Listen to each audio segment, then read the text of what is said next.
L'ancienne abbaye de Marmoutier, dont la fondation remonte au IVe siècle, est un site inégalement protégé au titre des monuments historiques. Pour certaines parties, il est inscrit et pour d'autres classé, ce qui confère au site une protection et une valeur plus importante. Marmoutier appartient à 3 propriétaires. La municipalité qui vient de déposer une demande de classement à la DRAC et 2 autres propriétaires qui gèrent pour l'un l'institution de Marmoutier et pour l'autre la maison familiale de Rougemont. 2 propriétaires qui ont donné pour l'heure leur accord de principe. Mais quel est l'objectif d'un tel classement? L'objectif, ça serait d'avoir une mesure de protection uniforme sur la totalité de l'emprise de l'ancienne abbaye.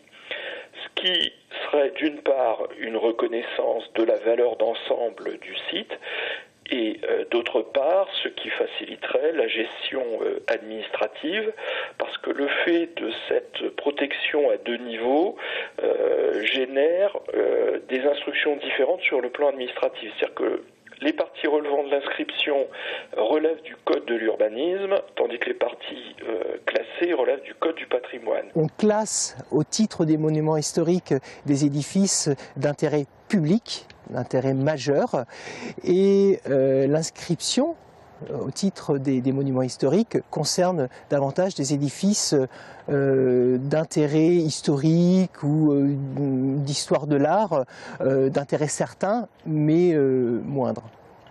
La ville de Tours est à elle seule un monument historique, car elle dispose de plusieurs dizaines de sites inscrits et classés.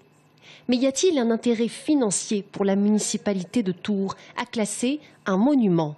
Si aucune étude de diagnostic n'a encore été réalisée pour connaître le montant des travaux et de la prise en charge du site, on sait que le coût reste important. Le propriétaire reste de toute façon maître d'ouvrage de toutes les opérations de travaux de restauration qui pourraient avoir lieu sur le site. La protection au titre des monuments historiques n'impose pas à l'État de financer nécessairement les travaux.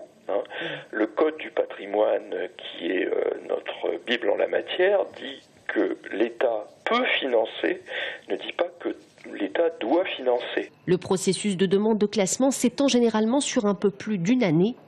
Quant aux détracteurs de la Fame-Loire, ils pourraient être déçus, car si l'ensemble du site Marmoutier était classé monument historique, cela ne constituerait en aucun cas un obstacle à l'installation éventuelle de l'œuvre de Michel Audiard sur le site.